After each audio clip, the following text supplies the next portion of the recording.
Hi everyone, welcome to this video where we describe the algorithms which are used for a rate limiter. This is the part 1 of the video. There is another part where we also discuss further algorithms for a rate limiter.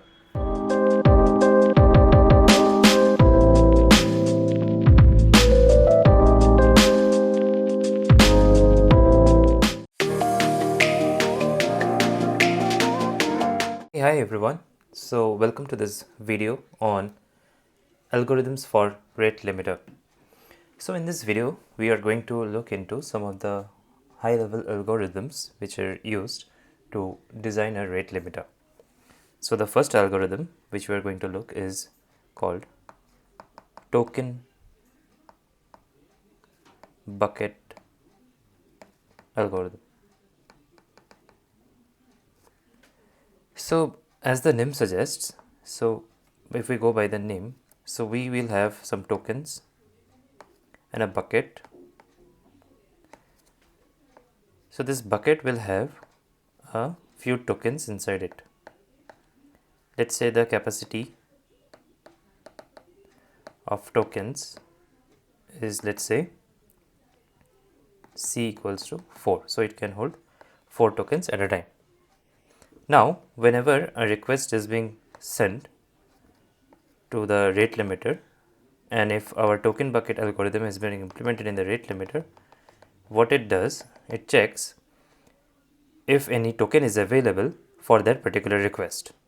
If a particular token is available, request use that token is removed, capacity is reduced to from 4 to 3, and the request is forwarded to the API server. Suppose in this way, if multiple requests comes and ultimately the capacity falls down to 0, so whenever the next request will come, and if capacity is 0,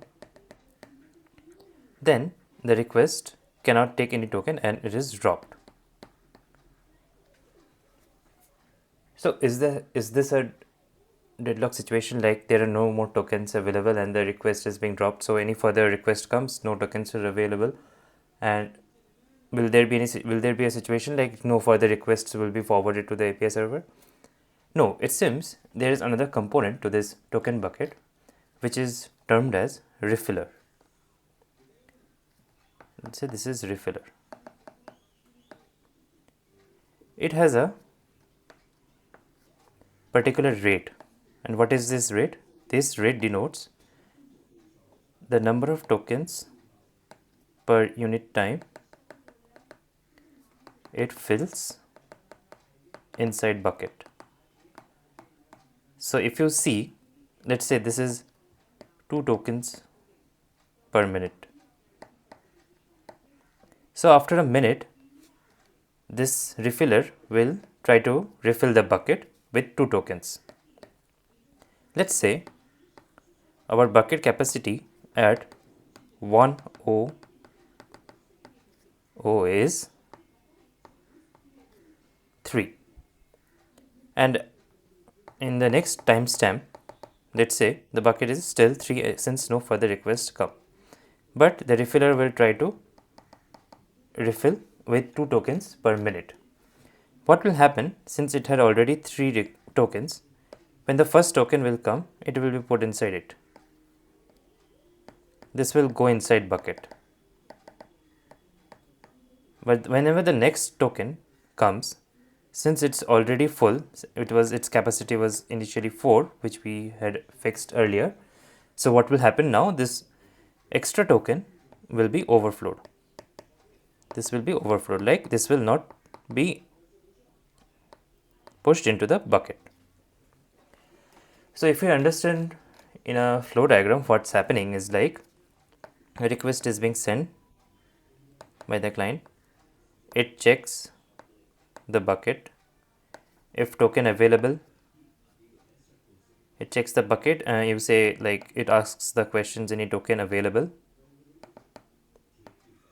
If yes, request forwarded to API server.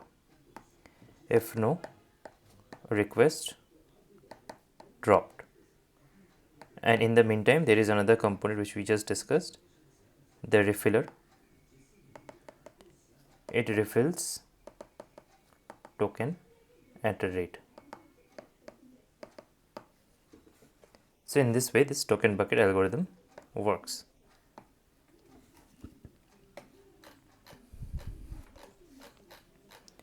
So I hope you get an understanding of how a rate limiter is being implemented using this algorithm of token bucket.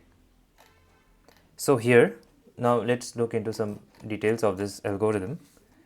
So there are two parameters of this, as we have seen just now. One is the bucket size or the number of tokens inside the bucket, another is the refill rate. So these two are two parameters which we fix in this algorithm. And if we wonder, like if we have a question, then how many buckets do we actually need?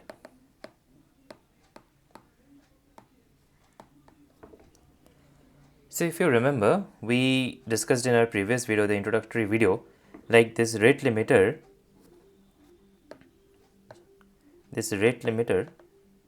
can handle requests like maybe from users or IP addresses or any other sources, if you remember from the introductory video. So it depends. So how many buckets do we need actually depends on our use case.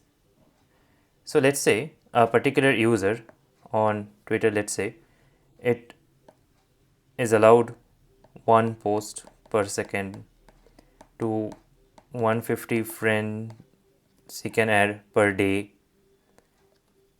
and like he can like 5 posts per second. You can like this 5 posts per second. So if we have to maintain these three parameters, like 1 post per second and 150 friends to be added and 5 posts per second, so we need actually 3 buckets per user. Similarly, if we have to throttle the IP addresses, if we have to put a limit on the IP addresses, then for each IP address we need a bucket. So this depends actually on our use case, the number of buckets which we need. Or let's say suppose our system allows maximum 10,000 requests per second, so we can make a global bucket which will have 10,000 tokens, and for a particular after a second it will be refilled. So in this way we can also, so in this case a single bucket would also work. So in this way it depends on your use case how we use the bucket or how we fix the refill rate and all those stuffs. So if we just list down what are the pros and the cons of this. So pros is this is easy to implement, and second it's memory efficient, and third is it can handle burst of requests in short period of time. This is because it basically the number of requests which can be passed or which will be dropped depends on the number of tokens present in the bucket. So whenever a burst of request comes, if that number of tokens are present, those requests are forwarded to the API server. And the cons for this, if you look here, is we had two parameters, just as we mentioned earlier. We had two parameters and we have to tune the parameters properly.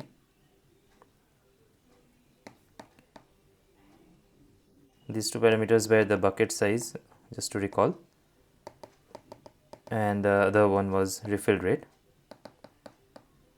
You have to tune these parameters properly so to mitigate dropped request, higher drop request frequency. So this is overall the token bucket algorithm, which is implemented in most of the internet applications. Even Amazon also uses this implementation of algorithm in its rate limiter. So just to have a recap, we have two parameters. One is the bucket size, the capacity of tokens which a bucket can hold, and another is the refiller or the refill rate in which the bucket is being filled, And this is, if you can understand the entire algorithm from this diagram itself, like whenever a request comes, it checks in the bucket. If a token is available, the request is forwarded. It takes the token with itself and the request is forwarded. And if no tokens are available in that time period, that request is dropped. And the refiller refills the token in the bucket at a particular rate. If the bucket is full and if any tokens need to be refilled or is left to be refilled yet, it will overflow. And these are some of the pros and cons. So it can handle a burst of requests in short time. It's memory efficient. And the cons is like you have to tune the parameters of bucket size and refill rate. So this is our algorithm which we discussed, called token bucket algorithm. Next we will look into another algorithm which is very much similar to it, just a slight difference. This is called leaky bucket algorithm.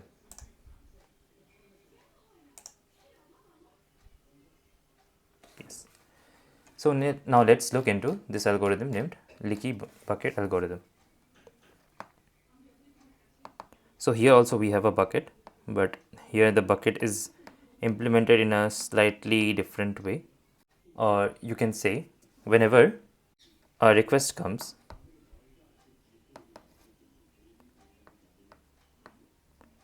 we check the bucket is full or not, right?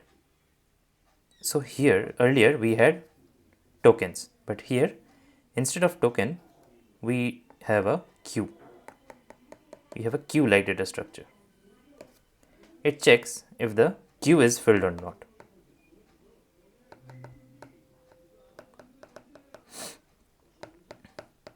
If no, then we put the request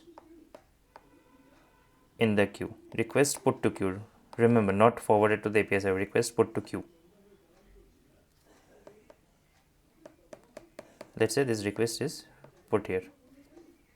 If no, then it's drop. And now what happens is, in a FIFO method, like whatever happened, like in queue, the way queue is implemented in a FIFO way, or first in first out way, in a predefined rate, you can say a predefined rate, the requests are forwarded to API server.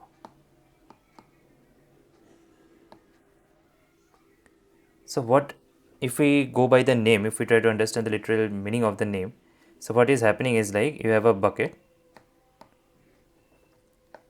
and we have a tap here. Let's say water is flowing from here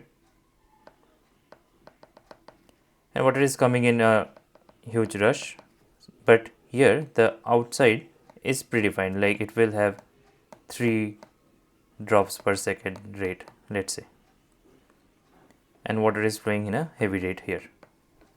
So this is like, understand the analogy of the name, why leaking bucket, and how it is being implemented in actual scenario. So let's remove this. Yeah, so this predefined rate we have, and sorry,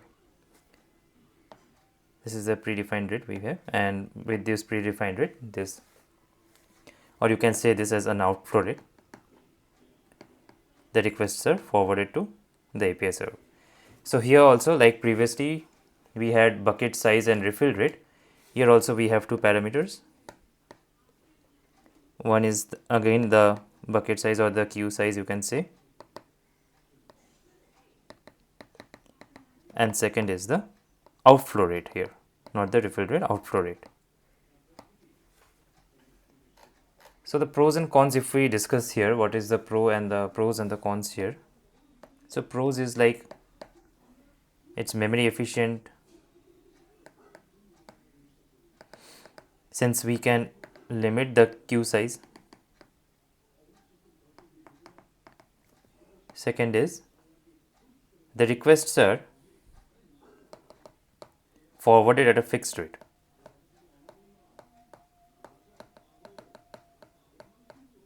Right, because we have a predefined outflow rate, so requests are forwarded at a fixed rate. So it's useful for use cases where we require a stable outflow rate. Stable outflow rate if we require, it is very much useful in that case. Major con is like you can also might have guessed also, like what might happen is a large number of requests might get dropped. Let's say our queue is this much full and where the outflow rate is much less than the inflow of requests. So let's say 3 requests per second and I have 150 requests per second. Since the queue is full, a large number of requests is dropped. So this is one of the drawback of this. So if we just write down, what happens is a burst of traffic will fill up the queue with old requests, and if they are not processed in time, those recent requests will be rate limited, and so requests will be limited, or will be rate limited rather. And the second thing is, since there are two parameters here as I mentioned, so it is tunable parameters, so you have to tune them properly. So this is overall the leaking bucket algorithm. So this is very much similar to the algorithm which we just saw, the token bucket algorithm. So here you can understand, instead of a bucket of token, we have a queue of particular size, and the requests are being forwarded to the API server in a predefined outflow rate in a FIFO fashion, first in first out. And we have two parameters here, the bucket size, which is the queue size, and the outflow rate. Pros is like it's very much memory efficient because we can predefine the queue size, and the requests are forwarded at a particular rate. So if our use case requires that we have a stable rate of requests being forwarded to the API server, then this is a good choice to be implemented in your use case. And the cons is like if a large number of requests are sent and the older requests are not processed in time, then a large number of requests will be limited or they will be dropped. So this is one of the cons, and moreover, this is, since there are two parameters, so we have to tune those parameters in a good way so that our method is efficient or our rate limiting algorithm is efficient. So this is the two algorithms which we can use to implement our rate limiter.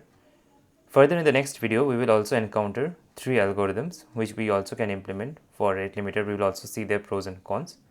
So yeah, see you in the next video. Thank you for watching this video.